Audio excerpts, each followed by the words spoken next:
ધોરણ 11 કોમર્સ, વિષય અર્થશાસ્ત્ર, પ્રકરણ નંબર 11 આર્થિક વિચારો. અગાઉના લેક્ચરની અંદર આપણે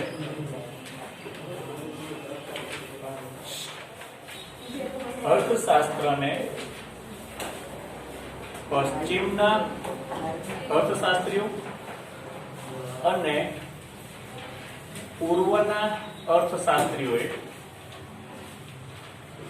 સમજાવવાનો પ્રયત્ન કર્યો છે.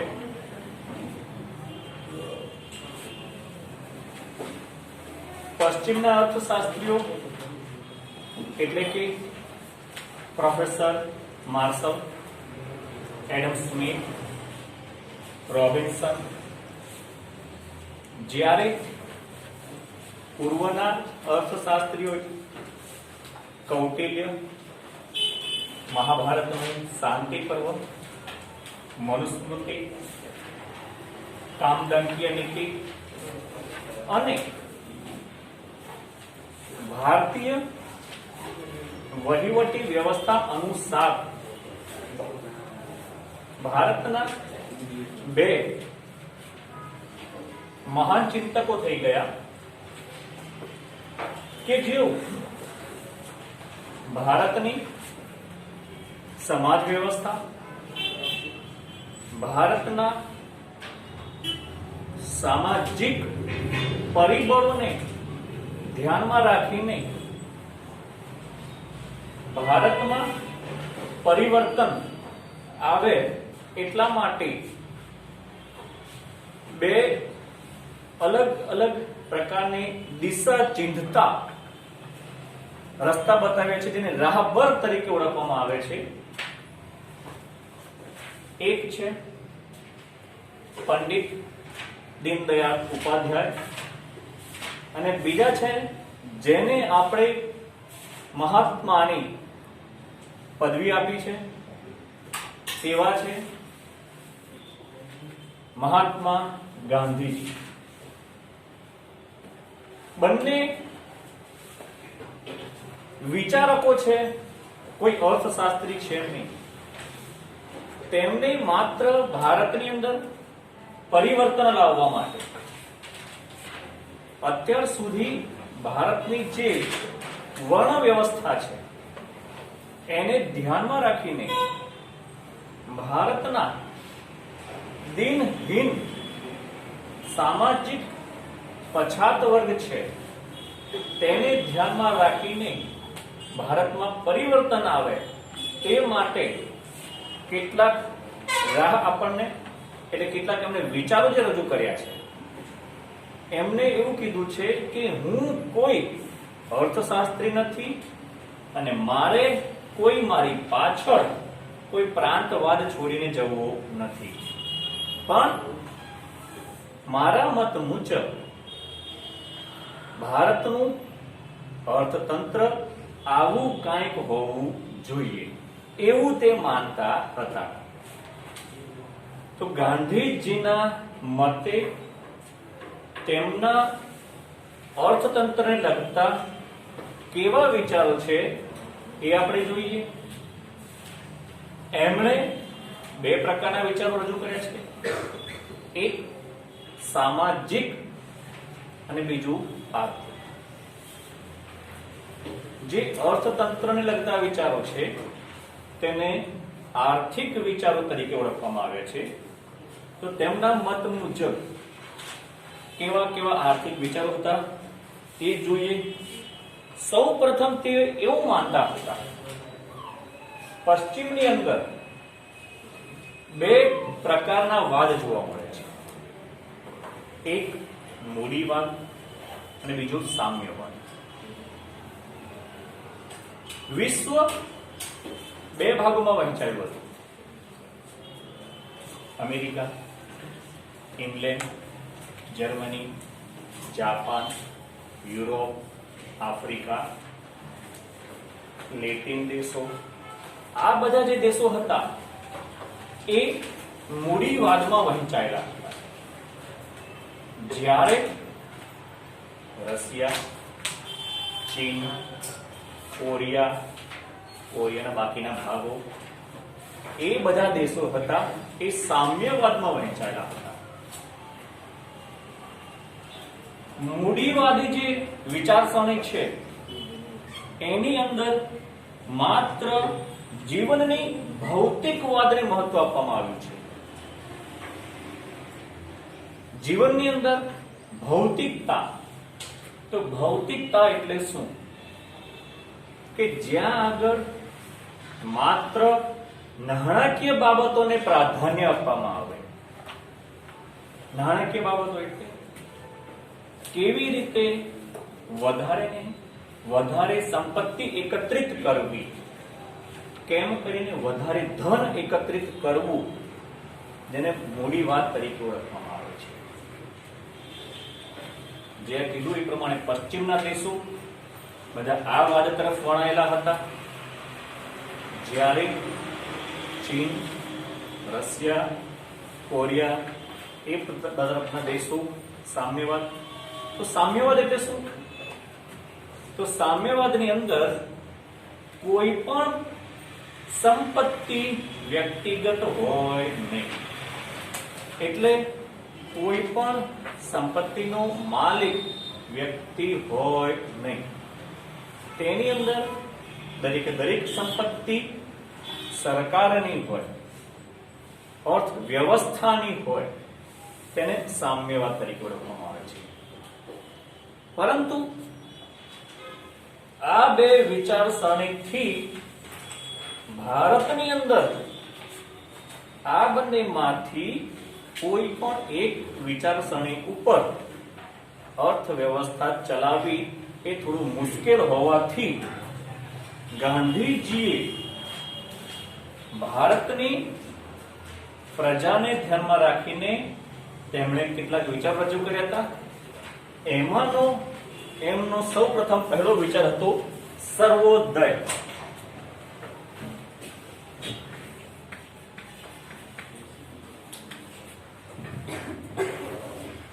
સર્વોદય એટલે શું?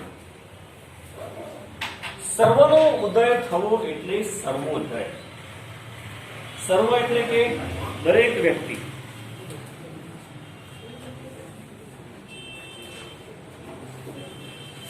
ઓગણીસો ને 1 થી લઈને 1951 સુધી ભારતની વસ્તી 32 કરોડ સુધીનો આંક વટાવી ચૂકી હતી. અત્યારે વર્તમાનમાં છેલ્લી વસ્તી ગણતરી મુજબ 2011 ની વસ્તી ગણતરી મુજબ ભારતની વસ્તી 128 કરોડ છે. તો તે વખતે પણ જ્યારે 1901 ની અંદર સૌપ્રથમ વસ્તી ગણતરી કરવામાં આવી, તે વખતે ભારતની અંદર મોટા ભાગનો વર્ગ એક કચડાયેલો વર્ગ હતો, જેને દિનહીન વર્ગ તરીકે ઓળખવામાં આવતો હતો. અહીંયા જ ગાંધીજીએ કચડાયેલો વર્ગ, મજૂર વર્ગ, ગરીબ વર્ગ, સામાજિક રીતે પછાત વર્ગ, આર્થિક રીતે પછાત વર્ગ, આ દરેક વર્ગને ધ્યાનમાં રાખીને તેમણે એક વાદ લોકોને સમજાવવાનો પ્રયત્ન કર્યો છે. તેને કહેવાય છે સમાજવાદ. ભારતની અંદર ગીતાનું મહત્વ રહેલું છે. ગીતા એક ધાર્મિક ગ્રંથ છે. એમાં સ્પષ્ટ લખ્યું છે કે જીવ, આત્મા દરેકમાં એક છે. દરેક વ્યક્તિમાં આત્મા રહેલો છે. એ કોઈ ઊંચો નથી, એ કોઈ નીચો નથી. રાજા, પ્રજા, માલિક, મજૂર દરેક સરખા હોવા જોઈએ. એવું ધ્યાનમાં રાખીને ગાંધીજીના મત મુજબ સમાજનો દરેક વર્ગ એક સરખો હોવો જોઈએ, સમાન હોવો જોઈએ. તેમના માટે આ વાદ રજૂ કર્યું છે, સમાજવાદ કહેવાય છે.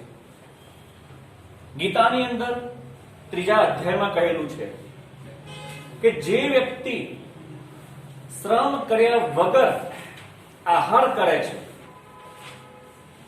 તે પાપનો આહાર કરે છે. જે જીવાત્મા બે વર્ગ વચ્ચે સમાનતા જોતો નથી તે જીવાત્મા પુણ્યશાળી જીવાત્મા નથી. તો ગાંધીજીએ આ ગીતાના જ્ઞાનને ધ્યાનમાં રાખીને દરેક વર્ગ આર્થિક રીતે પછાત હોય, સામાજિક રીતે પછાત હોય, સંપત્તિની દ્રષ્ટિએ પછાત હોય કે ધાર્મિક દ્રષ્ટિએ પછાત હોય કે વર્ણની દ્રષ્ટિએ પછાત હોય, એવા દરેક વર્ગને ધ્યાનમાં રાખીને દરેક વર્ગનું ઉત્થાન થાય, દરેક વર્ગનો વિકાસ થાય, દરેક વર્ગ એકબીજાથી સમાન બને. એટલા માટે તેમણે અહીં આગળ ઈચ્છા રહિતતા, ત્યાગ, બલિદાન, શ્રમ એવી કેટલીક બાબતો લોકોને સમજાવવાનો પ્રયત્ન કર્યો છે. એટલા જ માટે ગાંધીજીને સૌ પ્રથમ પોતાની પર પ્રયોગો કરેલા છે, જેને સત્યના પ્રયોગો તરીકે ઓળખવામાં આવે છે. સાદું જીવન, ઉચ્ચ વિચાર. કોઈ પણ વાત બીજા સમક્ષ રજૂ કરતા પહેલા, કોઈ પણ વિચાર બીજા સમક્ષ રજૂ કરતા પહેલા તે વિચારનો પોતે અમલ કરતા હતા. ગાંધીજીની એક વાર્તા છે. રોજ સવારે ગાંધીજી પોતાના આશ્રમની અંદર સભા ભરતા હતા. તે વખતે એક સ્ત્રી આવીને ગાંધીજીને પ્રશ્ન કર્યો કે મારું બાળક ગોળ વધારે ખાય છે, તો તમે એને સમજાવો કે ગોળ વધારે ખાવો જોઈએ નહીં. તો ગાંધીજી એમને કીધું, તરત એમને બાળકને ન સમજાવ્યું, પરંતુ એમને કીધું કે 1 અઠવાડિયા પછી તમે ફરીથી મળજો. 1 અઠવાડિયા પછી ફરીથી જ્યારે એ સ્ત્રી બાળકને લઈને આવ્યા ત્યારે ગાંધીજીએ બાળકને સમજાવ્યું કે ગોળ વધારે ન ખાવો જોઈએ અને ગોળ વધારે ખાવાથી એના ગેરફાયદા શું થાય છે. કારણ કે પહેલા ગાંધીજીએ પ્રયત્ન કરી જોયો કે 1 અઠવાડિયા સુધી તેમણે પ્રયત્ન કર્યો કે ગોળ ખાધા વગર રહી શકાય છે કે નથી રહી શકાય. કારણ કે ગાંધીજી પણ ગોળ ખાતા હતા. તરત જવાબ નથી આપ્યો તેમણે. તેમના વિચારનો પહેલા પોતે અમલ કર્યો અને પછી તેમણે બીજાને એ વિચાર રજૂ કર્યો. એટલા જ માટે ગાંધીજીએ કહ્યું છે સાદું જીવન અને ઉચ્ચ વિચાર. એટલે ગાંધીજી એવું માનતા હતા કે સમાજના દરેક વર્ગનો ઉદય થવો જોઈએ તેવી વિચારધારાને સર્વોદય એટલે કે સર્વના ઉદય તરીકે ઓળખવામાં આવે છે. બીજું છે શ્રમનું ગૌરવ.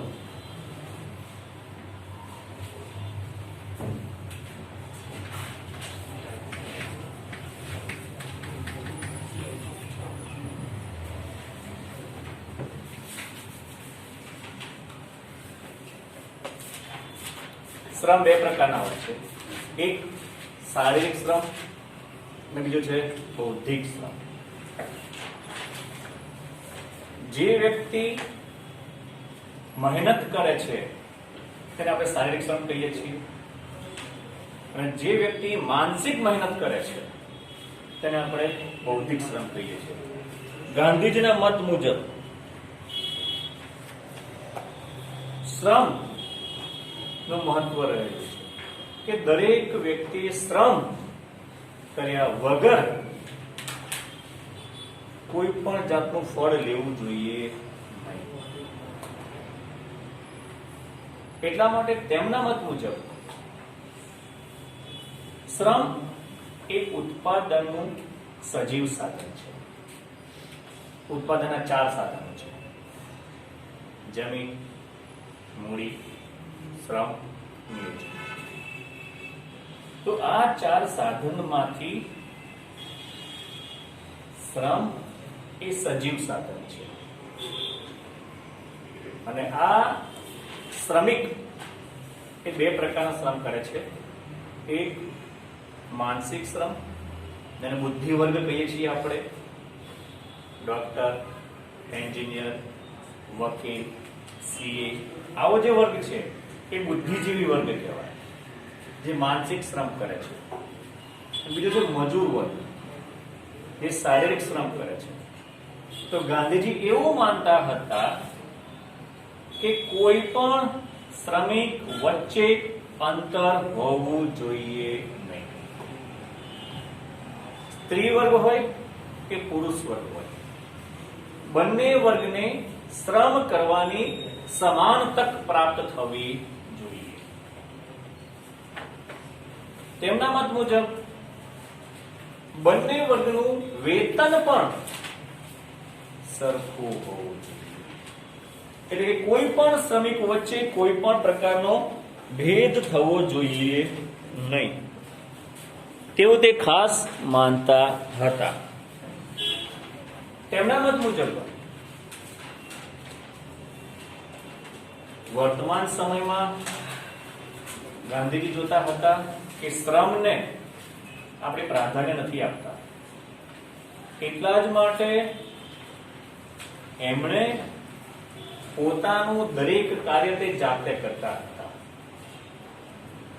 લોકોનામાં શ્રમ પ્રત્યેનું મહત્વ વધે, શ્રમ પ્રત્યે જાગૃતતા આવે, જીવનમાં શ્રમનું મહત્વ વધે, તે માટે તેમણે શ્રમ માટે અને જાતે શ્રમ કરી શકાય અને કરવો જોઈએ તે માટે પોતાનું કાર્ય હંમેશા જાતે કરવાનો તેમણે પ્રયત્ન કરેલો છે.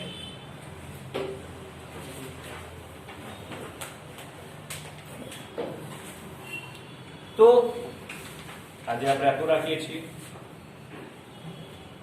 આમ જોઈએ એટલે ગાંધીજીના જે આર્થિક વિચારો છે એમાંના આપણે આ 2 મુખ્ય વિચારો જોયા. બીજા ઘણા બધા વિચારો છે જે આપણે આગળના લેક્ચરમાં જોઈશું. આજે આપણે આટલું રાખીએ છીએ. હોમવર્કની અંદર તમે 2 આ મુખ્ય વિચારો વાંચજો, લખજો અને તૈયાર કરજો. પરીક્ષાની અંદર પ્રકરણ 11 માંથી 3 અર્થશાસ્ત્રીઓના વિચારો રજૂ કરેલા છે. કૌટિલ્ય, મહાત્મા ગાંધીજી અને પંડિત દીનદયાળ ઉપાધ્યાય, આ 3 તત્વચિંતકોમાંથી માત્ર ગાંધીજીના જ આર્થિક વિચારો પરીક્ષામાં પૂછાશે. એટલે એક જ તમારે તૈયાર કરવાનું છે. બરોબર? આજે આટલું જ.